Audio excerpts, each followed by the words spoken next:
Erev Tov à toutes et à tous. J'espère que vous allez bien. Et ce soir, on va parler bien entendu de l'actualité brûlante, bien évidemment, de la terre d'Israël, de ce fameux plan, ce qu'on appelle le plan de paix US, et de la Judée-Samarie. Malheureusement, la sémantique fait défaut, une fois de plus. Et c'est vrai que ce terme annexion qui revient sans cesse est véritablement gênant pour moi et pour beaucoup, bien entendu, de juifs qui sont attachés à la terre d'Israël, à leur héritage, à nos droits fondamentaux.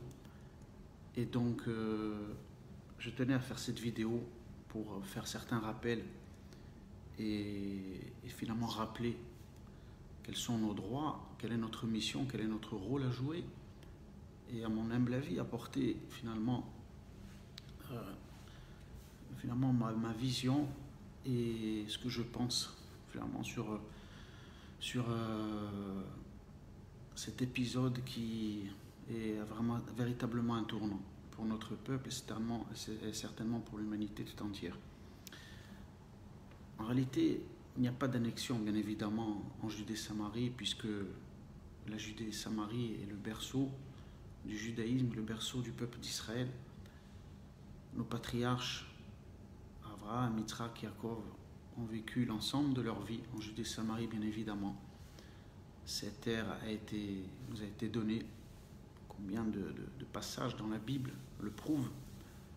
Promesse qui a été faite à Abraham, à Yitzhak, le don qui a été fait à Yaakov, pour qu'il n'y ait aucune ambiguïté et que les nations du monde ne peuvent pas venir nous réclamer quoi que ce soit, puisqu'il n'est même pas question de terre promise, mais de terre donnée.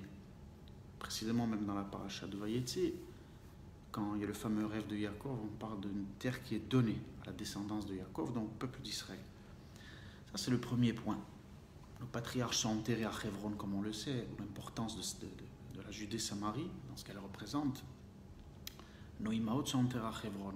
Abraham a fait l'acquisition du caveau des patriarches, comme cela est marqué dans nos textes. Donc, tout le monde sait, bien évidemment, et dans le monde religieux, combien, malheureusement, il faut que ce soit des non-juifs qui viennent le rappeler sur les plateaux de télévision, des pasteurs, entre guillemets, qui viennent rappeler des fois les droits fondamentaux qui sont du peuple d'Israël sur sa terre, qui sont inscrits dans la Bible. Et au-delà de ça, un rappel historique, bien évidemment. Pas oublier que la déclaration Balfour en 1917, bien évidemment, qui avait prévu le rétablissement d'un foyer juif sur la terre d'Israël, bien sûr comprenait l'ensemble de ces territoires. C'est ce qui a été bien entendu rappelé aux accords de San Remo en 1920, et personne n'avait remis en question, bien entendu, sur le plan, on va dire, juridique, ces notions-là. Comme on le sait, pour faire un bref rappel historique, les Français et les Anglais se sont partagés et ont dessiné le Moyen-Orient à ce moment-là. Et un grand nombre de pays arabes se sont vus retrouver avec des pays comme ça, sans aucune légitimité, justement, historique, comme peut l'avoir le peuple juif sur sa terre. Le monde entier s'est construit sur des colonies, sur des terres qui ont été volées. Finalement, le seul peuple juif, le seul peuple au monde qui peut se vanter d'avoir une véritable légitimité sur sa terre et un contrat signé qui prouve que la terre d'Israël est à lui, comme j'ai toujours dit, même sur des anciennes vidéos qui datent de plusieurs années, c'est le peuple juif. On a un contrat signé qui le prouve dans la Bible, dans le Tanakh, depuis des milliers d'années. Personne ne peut avoir finalement cette fierté, cette certitude, cet héritage qui s'est transmis depuis des millénaires. Personne. Prenons le cas de la France. Vous savez que ce pays vient donner des leçons de morale à Israël ou d'autres pays. La France qui a fait tant de colonies, ou les Anglais. La France, il faut le rappeler, qui a acheté la Corse. Je peux en parler, puisque bien entendu, je suis né là-bas. Je connais très bien l'histoire.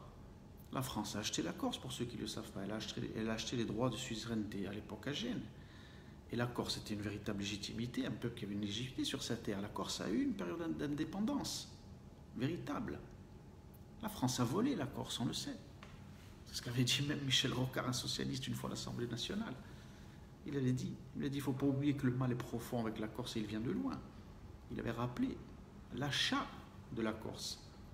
Donc comment on vient aujourd'hui, l'ONU, l'Union européenne ou la Ligue arabe, mettre une certaine pression, se comporter finalement comme des voyous, parce que c'est la méthode des voyous, ça. C'est-à-dire que quand on veut prendre quelque chose par la force, bien entendu, on fait des pressions, on dit attention, si vous vous empiétez là, c'est chez nous, et il va y avoir la guerre, il va y avoir ci, il va y avoir là. C'est-à-dire que depuis des années, il y a une méthode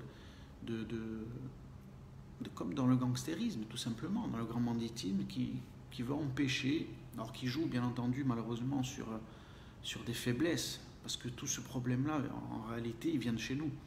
Si l'entièreté du peuple, la majorité de notre peuple avait un discours clair devant les nations du monde, et en les regardant dans les yeux, en disant franchement, on n'en a rien à faire si demain, aujourd'hui, les relations avec les pays, par exemple, arabes sunnites, qui sont aujourd'hui extrêmement, comment dirais-je, positifs dans un certain nombre de domaines, peuvent se dégrader si on récupère les Judée-Samarie. Mais allez vous faire voir, on n'en a rien à faire. On ne va pas renier nos droits les plus fondamentaux, notre héritage, pour faire plaisir à finalement une civilisation. Il ne faut pas oublier qui nous a déclaré la guerre à peine on sortait d'Auschwitz, on avait encore les pyjamas rayés, à peine on revenait sur notre terre.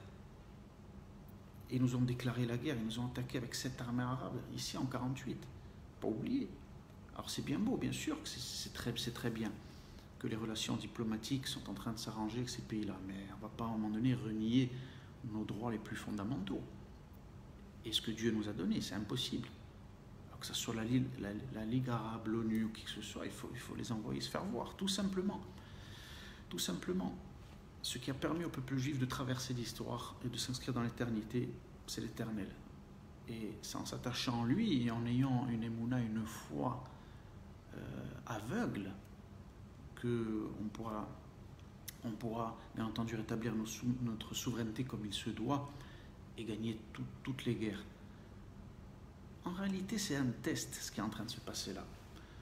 Je pense véritablement que nous avons un test. Et la terre d'Israël s'acquiert par des mérites, bien évidemment. Et les choses ne peuvent pas se faire ici, qu'on le voit dans une certaine logique. Et donc, il y a toujours, finalement, comme si l'Éternel attendait de nous qu'on dépasse un petit peu le cadre toujours de réfléchir, du qu'en dira-t-on, de qu'est-ce qui va se passer si on reprend nos terres, si on prend nos droits, on va peut-être avoir des problèmes, et l'intifada. Et qu'est-ce qui va se passer? C'est-à-dire que ça, c'est vraiment une maladie encore qui n'est pas guérie dans l'âme du peuple juif, parce qu'il y a eu 2000 ans d'exil. Donc finalement, on oublie. On est encore dans cet oubli des droits fondamentaux de la terre d'Israël, qui doit être au-delà de toute réflexion, de tout calcul. On ne peut pas calculer à un moment donné quelque chose qui est notre essence, qui est notre épouse. Est-ce qu'on pourrait demain, est-ce que quelqu'un demain pourrait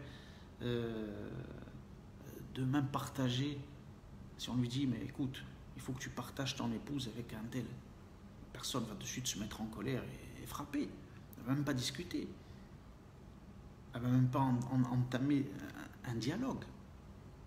Soit elle va dire, ne répète plus ce que tu as dit, sinon je te rentre dedans, ou elle va cogner. En réalité, ça doit être la même réaction qu'il devrait y avoir avec la terre d'Israël, puisque la terre d'Israël est comparée à notre épouse. On ne doit pas rentrer dans des calculs pour la terre d'Israël, pour la Judée-Samarie, qui est le berceau fondamental de notre peuple. Et il ne faut pas oublier, bien entendu, l'histoire. Il ne faut pas oublier que tout ce qui s'est passé, tous ces pogroms qu'il y a eu dans les années 20, il ne faut pas oublier ce que les Arabes ont fait à Hebron, en 1929. Ils ont massacré femmes et enfants là-bas. Plus de 60 juifs avaient été tués. Il ne faut pas oublier que la révolte arabe qu'il y a eu de 1936 à 1939, sous l'impulsion du grand moufti de Jérusalem, il ne faut pas oublier tout ça. Pour des raisons théologiques, il il faut constamment le dire et le rappeler. Tout le problème de notre retour sur la terre d'Israël pose un problème théologique à l'islam. Tout le monde le sait. Les Arabes ont commencé à nous faire des problèmes ici, lorsqu'on est revenu sur notre terre, parce que cela ébranle leur croyance, cela ébranle leur dogme, la manière dont ils ont construit leur croyance pour se substituer à nous. Le fait que nous revenons ici, que nous établissons en tant que nation sur notre terre, prouve la véracité des textes de la Bible et des prophéties. Donc automatiquement l'islam s'est trompé. Nous ne sommes pas une religion, nous ne sommes pas un peuple juif errant. Ça c'est un problème pour eux, comme cela a été bien entendu pour l'Église catholique. Vous comprenez où il est le problème? Il est là. Il n'est pas ailleurs. Ce n'est pas une question de territoire. Le monde arabe, le monde sait très bien que la Cisjordanie est une espèce de terme inventé il y a 70 ans. C'est quoi la Cisjordanie? Simplement un rappel que la Jordanie justement est venue à occuper en 48 une partie de Jérusalem, et cette région qui a toujours été connue du monde entier, de tous les historiens, de tout le monde, c'est toujours appelé la Judée-Samarie. Et le véritable occupant, c'était qui? C'était les Arabes. C'était les Arabes, les véritables colons qui avaient occupé la moitié de Jérusalem et la Judée-Samarie, qui a été libérée bien entendu en 67. Après notre victoire sur les armées arabes, la guerre des 6 jours. Donc voilà, il y avait un occupant une fois dans l'histoire ici, c'était la Jordanie, qui avait occupé nos terres jusqu'en 67. Ça vient de là, ce terme-là. Ça vient d'eux, parce qu'eux, justement, avaient occupé la Judée-Samarie, tout ça, ils avaient changé le terme, West Bank en anglais, Cisjordanie. Occupation des Arabes de la terre d'Israël de 48 jusqu'à 67, Jérusalem et la Judée-Samarie. Voilà d'où vient le terme fumeux de Cisjordanie. Il n'y a jamais eu de peuple palestinien ici. On va le rappeler, il n'y a jamais eu d'entité géographique, politique, indépendante arabe qui s'appelle Palestine avec une souveraineté arabe ici en terre d'Israël. Ça n'a jamais existé. Palestine est une invention. Au niveau de la sémantique, ça remonte bien entendu à l'époque de l'empereur Adrien de Rome, qui pour chasser tous les juifs de la terre d'Israël, il avait changé le nom, entendu, de la Judée, déjà à l'époque, et il avait nommé cette terre Palestine, pour nous faire un affront, pour nous faire du mal et pour nous chasser. Et donc le peuple palestinien arabe est une invention aussi, après la guerre des 6 jours. On le sait, c'est une invention qui a été faite par l'Égyptien Arafat, avec l'aide des Russes, du KGB, afin de manière subtile de déguiser le djihad, déguiser la guerre sainte, de passer pour des victimes aux yeux de la communauté internationale, se faire passer pour les victimes contre les oppresseurs, après les défaites de toutes les guerres israélo-arabes, défaites cuisantes. Et donc ils ont essayé de trouver un système pour se victimiser. Ça a très bien marché. Ça a très bien marché encore une fois de plus, et c'est important de le rappeler ce soir, parce qu'il y a des faiblesses encore qui doivent être arrangées chez nous. Parce que bien entendu que le jour où le peuple d'Israël, le peuple juif parlera d'une seule voix sur ces choses-là, mais il n'y aura même plus... C'est-à-dire que d'une manière comme magique, les nations du monde comprendront. C'est parce qu'il y a des doutes, c'est parce qu'il y a encore certaines faiblesses chez nous, que les nations du monde viennent d'une certaine manière comme l'ange accusateur contre nous. C'est la seule raison. Le jour où finalement la volonté de l'Éternel va s'exprimer par notre bouche, il n'y aura plus de problème. On va dire que c'est comme un rêve, un cauchemar qui, à un moment donné, on va se réveiller, c'est incroyable, qu'est-ce qui s'est passé? Ben, il s'est passé qu'à l'intérieur de nous, il y a quelque chose qui a changé, le discours a changé, il est simplement clair, et automatiquement, tout ce qu'il y avait en face était une illusion. C'est un petit peu, je pensais aujourd'hui quand je voyais le discours de l'ONU, de l'Union européenne, de la Ligue arabe. Certains juifs, ils voient ça comme un peu là, c'est un peu comme la faute des explorateurs. C'est comme les 3 géants qu'avaient vu les explorateurs. Voilà. Ils avaient vu ces géants là-bas, ils disaient c'est pas possible, on est comparable à des sauterelles par rapport, ils ont peur. Des juifs aujourd'hui sont encore dans cette maladie des explorateurs, et ils voient l'ONU comme un géant, comme l'Union européenne, la Ligue arabe. Ils ont peur des réactions, peur de ce que ça va entraîner. Alors qu'au final, c'est rien du tout, c'est une illusion tout ça. Tout ça, c'est quelque chose qui vient afin de tester notre foi. De tester notre foi sur notre héritage, sur nos valeurs les plus fondamentales, nos droits les plus fondamentaux. C'est tout simplement cela, il n'y a pas autre chose. Alors maintenant, il reste tout simplement une seule chose à faire. C'est soit on a un discours de juif authentique de la délivrance sur notre terre afin de vouloir reconstruire la royauté de Dieu sur notre terre et de dire, la Judée-Samarie, c'est à nous d'amener le Tanakh, d'amener la Bible, de dire on est le seul peuple au monde à avoir la preuve et on peut affirmer que cette terre est à nous parce qu'on a un contrat signé, ce qui n'est pas le cas d'aucun peuple au monde. Et on dit, s'il doit y avoir la guerre, il y aura la guerre. Et puis c'est tout. Est-ce que demain, quelqu'un qui est propriétaire d'un appartement quelconque qui est occupé, demain, si ça passe un certain temps, il va commencer à chercher des discussions pour expulser des gens qui sont dans l'appartement illégalement? Non. Pourquoi nous, à un moment donné, on va se poser des questions? Après, le doute s'installe. Et ça, c'est ce qu'on appelle Amalek, bien entendu. C'est vrai qu'ils vont penser à l'avenir des pseudo-palestiniens. Mais qu'est-ce qu'on va en faire, les pauvres? Une civilisation comme ça qui nous a fait tant de mal à nous, le peuple juif. On va s'inquiéter, nous, de l'avenir de ces gens-là. Mais qu'est-ce qu'on en a à faire? Ils ont été foutus ici par la Ligue arabe afin de nous empêcher de réaliser le projet de la Kadosh Baruch Hu. Qu'est-ce qu'on en a à faire de ce qu'ils vont devenir? Les Bono Shelolam, qu'est-ce qu'on en a à faire? Au contraire, c'est à nous de dire aujourd'hui au monde arabe, de dire, si vous voulez qu'il y ait une paix dans la région, entre Israël et les États arabes, eh bien, récupérez tous ces gens que vous avez installés chez nous, à qui vous avez donné des papiers, que du jour au lendemain, ils étaient égyptiens, ils étaient jordaniens, ils se sont retrouvés avec des papiers palestiniens, afin de faire votre stratégie, votre ruse. Vous récupérez ces gens, vous leur donnez un avenir chez vous. C'est soit ça, soit sinon on coupe tout. Il n'y aura plus de relations diplomatiques.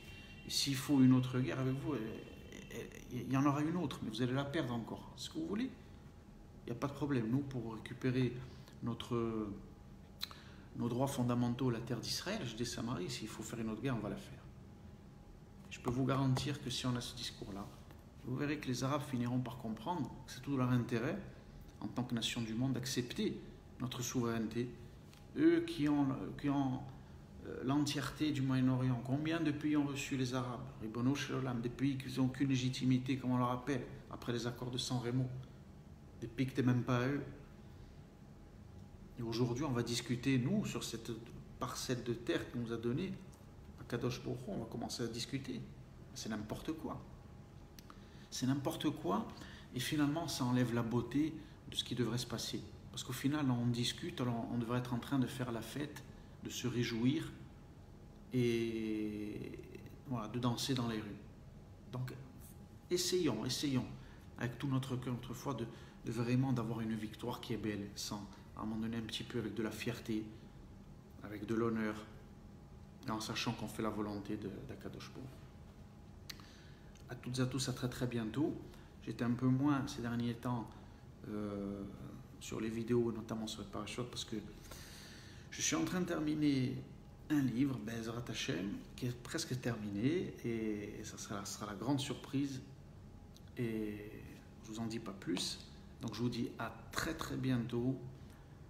Shabbat Shalom, et qu'Hachem enlève à tous ceux qui ont encore le moindre doute dans notre cœur, qui leur donne la force véritable, l'émouna, de faire sa volonté et de briser tous les ennemis de notre peuple qui nous empêchent de nous établir sur notre terre.